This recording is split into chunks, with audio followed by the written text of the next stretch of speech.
I am 52 years old and I died for 2 minutes. Everyone wants to know what I saw. They lean in close, eyes wide, waiting for me to describe some tunnel of light, some choir of angels, some profound cosmic revelation that changed everything. Wrong question. They're all asking the wrong question.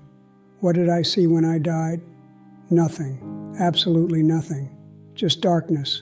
Like someone flipped a switch and the whole world went quiet. No. The question you should be asking is, what did I see when I came back? Because that's where the real horror lives. That's where I learned the truth that broke me in ways death never could. I'm holding something right now.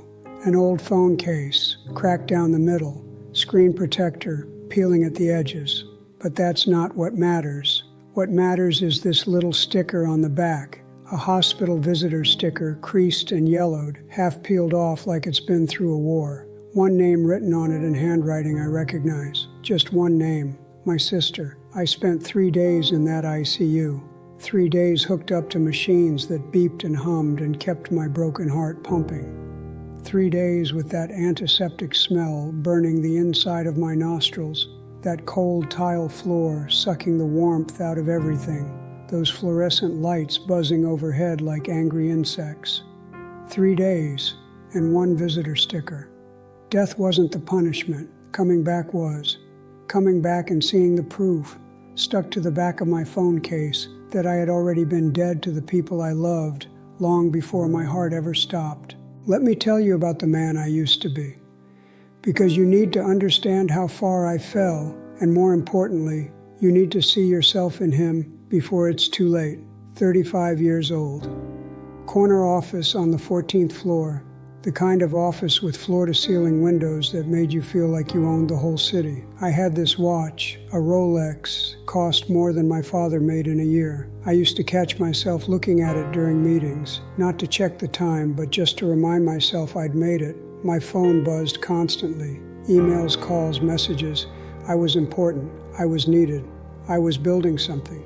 That's what I told myself anyway. I'm doing this for them. My wife, my daughter, they'll understand. Someday when the house is paid off and the college fund is full and we can take those vacations I keep promising, they'll look back and thank me. They'll see the sacrifice and appreciate it. What a beautiful lie that was. My daughter had a piano recital when she was 9. I remember because my assistant put it in my calendar and I saw it pop up while I was on a conference call with Tokyo.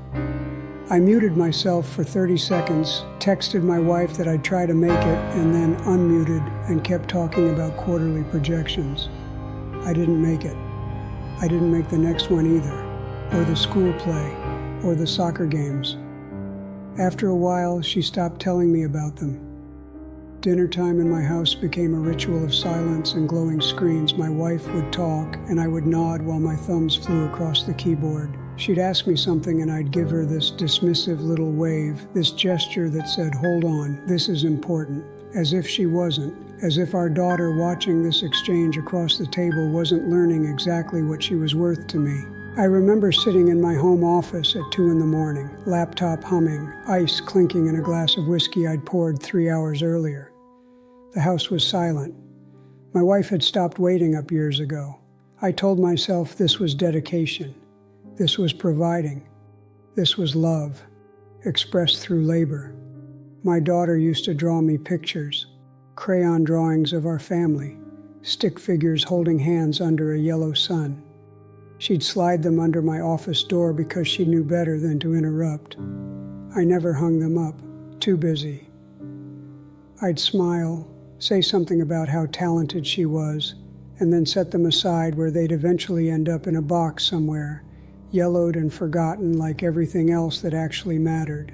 My wife stopped asking me to come home early, stopped suggesting date nights, stopped reaching for me in bed. I thought that meant we'd reach some kind of understanding, some mature acceptance of how things had to be. I mistook her silence for peace. It wasn't peace, it was surrender. It was a woman slowly teaching herself to live without a husband who was already gone. The day my heart stopped, I was mid-sentence in a conference room. Something about budget allocations for the next fiscal year. Words that meant everything to me in that moment and mean absolutely nothing now. I remember a strange tightness in my chest, a numbness down my left arm, and then the floor rushing up to meet me. Then nothing. 2 minutes.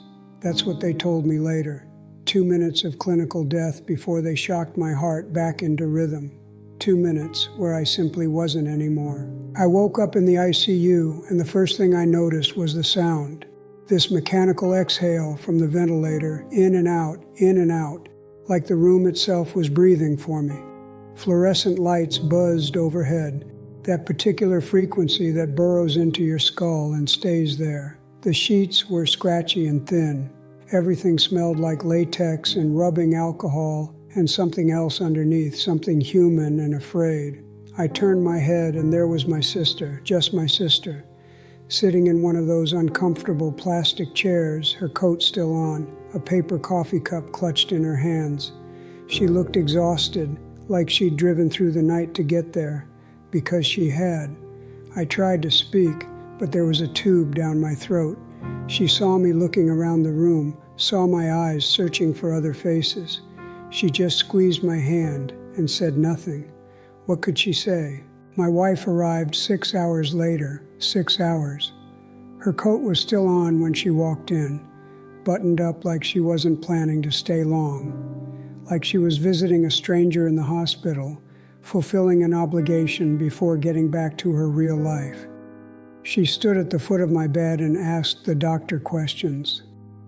She didn't touch me.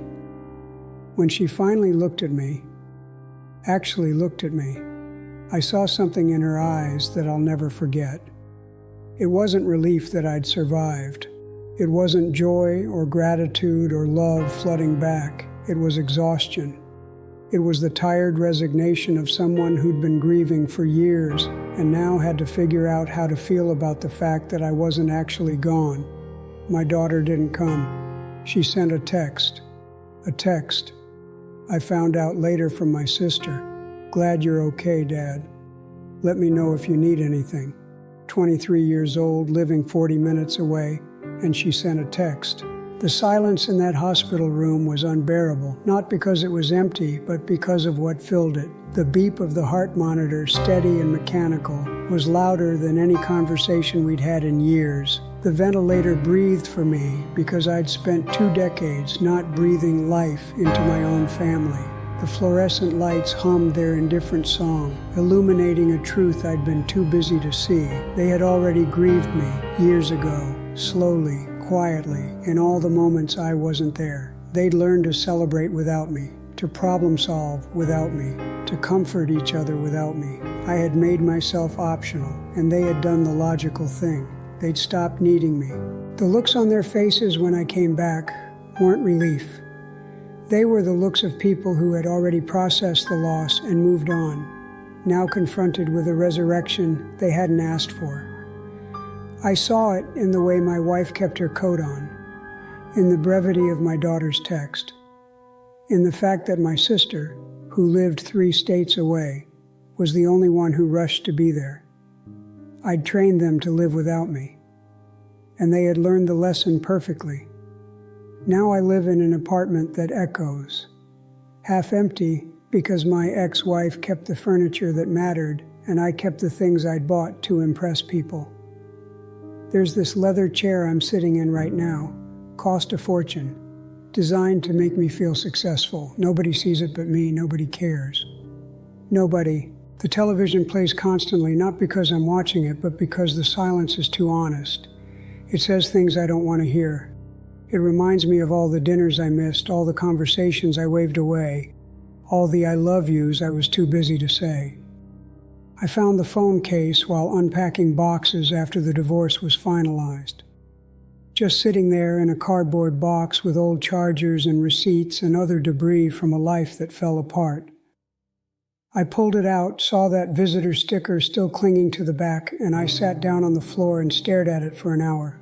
One name, one visitor who rushed to be there, one person out of everyone I'd spent my life claiming to love who actually showed up when I died. I call my daughter sometimes. Most of the time it rings out to voicemail. She'll text me back eventually, a few words, polite but distant. The same distance I taught her. the same dismissive brevity I modeled for 2 decades. The coffee goes cold in my cup because I pour it and then forget to drink it. The mail piles up by the door because opening it feels pointless. Dust floats in the afternoon sunlight that comes through windows nobody else looks through. This is my life now. Not dramatic, not cinematic, just quiet, just ordinary, just empty. That's the cruelest part. I expected punishment to feel like something. I expected fire and fury and rock bottom. But rock bottom is just a Tuesday afternoon in a half-empty apartment, realizing that the void isn't the absence of people. It's the presence of all the time you can't get back. You're watching this right now, and you're telling yourself you're different. You're nodding along, feeling sorry for me. But somewhere in the back of your mind, you're thinking, I would never let that happen. My family knows I love them. You're not different. I wasn't different. I was you. I was watching something just like this 10 years ago, thinking the same things, making the same promises to myself that I immediately broke the next time my phone buzzed. Your family is not waiting for your success. They are not putting their emotional needs on hold until you finish that project, close that deal, get that promotion. They are learning right now, in this moment, to stop needing you. Every dinner you miss teaches them. Every conversation you half listen to teaches them. Every I'll make it up to you that you never make good on teaches them. They are becoming fluent in your absence. And one day, whether it's a heart attack in a conference room or just a slow realization that you missed everything that mattered, you're going to look around and find yourself surrounded by strangers who share your last name. Put the phone down. I mean it, right now. Look at the person in the room with you, the person you've been taking for granted, and say something real. Not later, not after this video. Now. Leave the office early. Have the conversation you've been avoiding. Tell them you're sorry, not in some grand gesture that makes you feel better about yourself, but in the small act of actually being present for once. Because here's what nobody tells you about second chances. I got one. My heart stopped and started again, and I got handed this miraculous opportunity to do everything differently. And the cruelest part, the thing that keeps me up at night in this empty apartment, is that I had to watch them realize they didn't need one. My second chance came too late. They'd already learned to live without me. Don't wait for a second chance. You might get one. You might not. But either way, by the time you need it, the people you love might have already moved on. That visitor sticker is still stuck to my phone case. I could peel it off. I don't. I keep it there to remind me of what I lost. One name. That's my legacy. That's what a lifetime of providing and sacrificing and being too busy really earned me. What would your sticker say? Who would show up if you died tomorrow? And when you came back, would they be relieved, or would they have already let you go? You know the answer. You've always known. The question is whether you're going to do something about it before it's too late.